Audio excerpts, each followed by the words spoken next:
Chapter 9, Tattletales. Elizabeth couldn't concentrate on her math problems. Ken and Todd had been gone for almost 20 minutes. Elizabeth could only think about what was going on in Mrs. Armstrong's office. Finally, the classroom door opened. Todd and Ken came in. Elizabeth tried to catch Todd's eye, but he looked away. "I have to go down the hall for a few minutes," Mrs. Otis told the class. "Please behave yourselves while I'm gone." As Mrs. Otis was out of the door, as soon as Mrs. Otis was out of the door, Elizabeth twisted around so she was facing Todd. "What happened?" Todd looked angry. "What happened?" he repeated. "You told on us, that's what happened." Elizabeth's eyes were wide. "I did not." "Don't try and act innocent," Todd said. He lowered his voice. "You were the only one who knew I cheated." "I don't tell," Elizabeth said. "I swear I didn't tell." Elizabeth said, "I swear." Todd rolled his eyes. "I bet from now on I don't want to talk to you."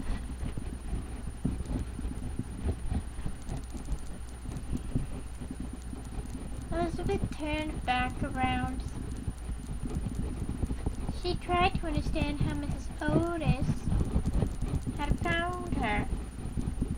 found out. She hadn't told the teacher. Ken hadn't told her.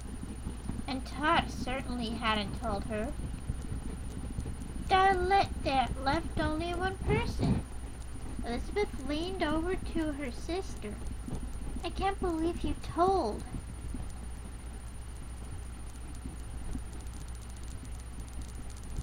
"What do you mean?" Jessica asked. "You told Mrs. Otis that Todd cheated," Elizabeth said.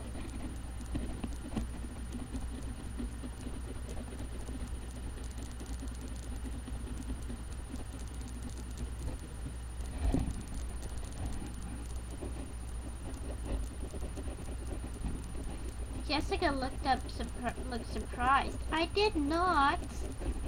"Who else would have?" Elizabeth yelled. "No, I'm not talking to you." Jessica slumped down in her seat.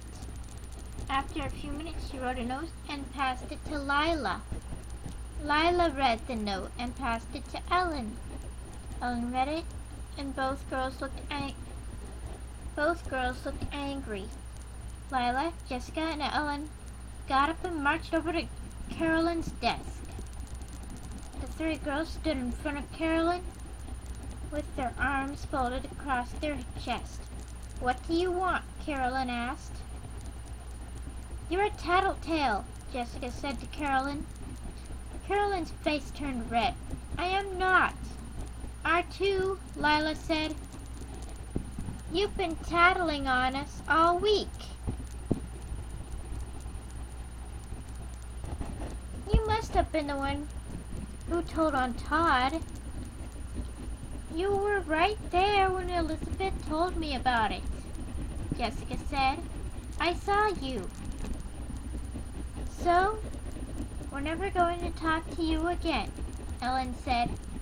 Carolyn started to cry. Jessica didn't care. As Jessica, Lila, and Ellen sat down again, Mrs. Otis came back into the room. That's when Carolyn let out a huge sob. What's wrong now, Carolyn?" Mrs. Otis asked her. "Are you crying?" Carolyn nodded without a word. Mrs. Otis looked out over the class. "I see a lot of unhappy faces in here. What happened?" "Ken, why are you frowning?" "Because I'm in trouble," Ken said. "And it's all Todd's fault." We only got in trouble because Elizabeth told on us, Todd said. I didn't tell, Elizabeth yelled. Jessica did. Nuh-uh, Jessica said. Carolyn did. Mrs. Otis shook her head. For your information, nobody told on anyone. Ken and Todd had the exact same problems wrong on their test. Plus, Todd's work improved a little too fast. She looked directly at Todd and Ken. I've been watching the two of you for days, and I caught you red-handed. You don't get to be a teacher by being stupid, you know.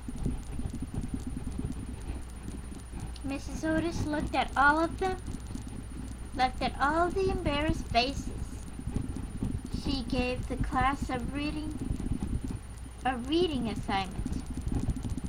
During the quiet that followed, everyone had plenty of time to think. Chapter 10. Soccer Tickets.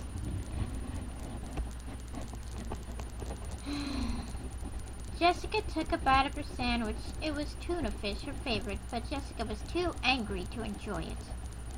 Elizabeth unwrapped her own identical sandwich. She put it down without taking a bite. I'm sorry I called you a tattletale, she said. Jessica frowned. I never tell on anyone. I know, Elizabeth said. I said I was sorry. Okay, Jessica said. Friends? Elizabeth asked. Friends, Jessica agreed. Todd and Ken approached the girls' table. The boys looked as if they had already made up. I'm sorry, Elizabeth, Todd whispered, looking at his feet. You aren't a tattletale, and you were right. Cheating is wrong. Elizabeth smiled. I forgive you. Todd looked up. Really? That's great.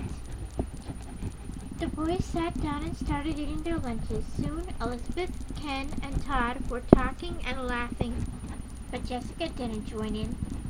Something was bothering her. There was something she had to do. Jessica went to find Lila and Ellen, who were on the lunch line. The three girls walked over to where Carolyn was eating. We're sorry, Jessica told Carolyn. You should be, Carolyn burst out. I know, Jessica said. We are. She turned to look at Lila and Ellen. Right? Right, Lila mumbled. Yeah, Ellen said softly. Carolyn nodded. Thanks a lot. That doesn't mean we're sorry for scaring you with the frog. You did tell on us about our jokes, Lila said.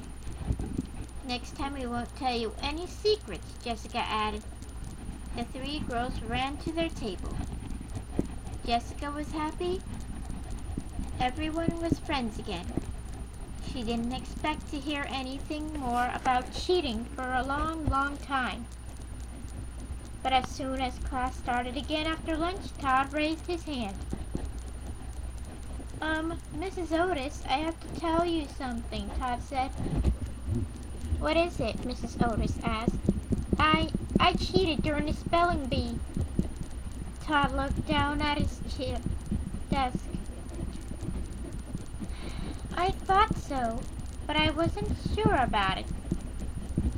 About that, Mrs. Otis said, thank you for telling us, Todd. Admitting that you did something wrong takes a lot of courage. Now I'm going to let you decide what would be the right thing to do with the soccer tickets. Todd thought for a minute. I guess I'll give them to Jessica. She came in second. If I hadn't cheated, she would have won. It was Jessica's turn to make an announcement.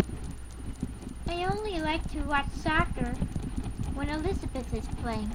she said, so I'm going to give the tickets to Liz. I know she wants them more than I do. Elizabeth beamed. Thanks, Jessica. But there are 3 tickets. One for me, one for Dad, and one for you. Jessica made a face. No thanks. I'll go, Eva called out. Elizabeth laughed. It's a deal. Hooray! Eva yelled. Eva ran up to Jessica and Elizabeth. The next day before school started. Did you get them? She asked Elizabeth eagerly. Dad was supposed to bring the soccer tickets over to school that day and give them to Elizabeth. Not yet, Elizabeth said. Todd isn't here yet. I hope he's not absent, Eva said. Me too, Jessica said. The game wasn't for a few days. But she knew how excited Elizabeth was. It was all she had talked about since yesterday. There's Todd, Eva said. Come on. The girls hurried over to him. As they approached, Todd shouted, shaking his head. What's the matter? Eva demanded. The tickets are gone, Todd said. What? Jessica gasped. My dad gave them away, Todd said, looking miserable. I'm sorry.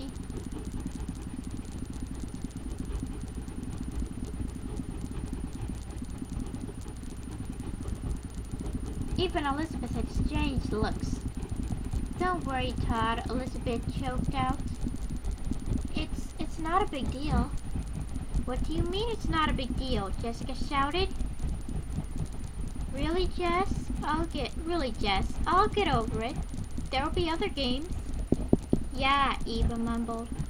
We can read about it in the paper, even though that's not the same as being there. Got you, Todd shouted. Elizabeth and Eva's mouths dropped open. Todd pulled the tickets out of his pocket. He was grinning. You should have seen your faces.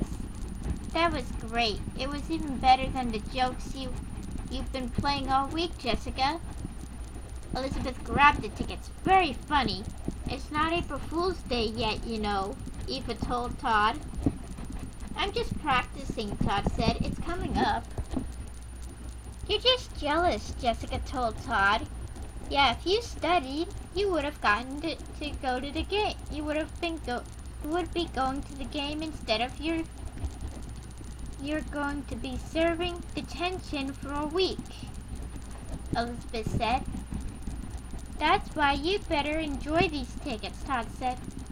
Next time, I am going to study. You better watch out on April Fool's Day, Jessica told Todd. We're going to get you back.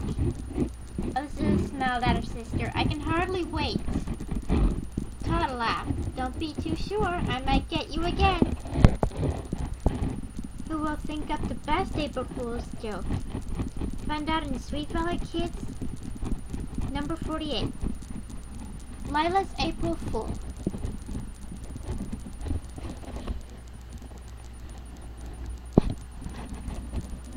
The end.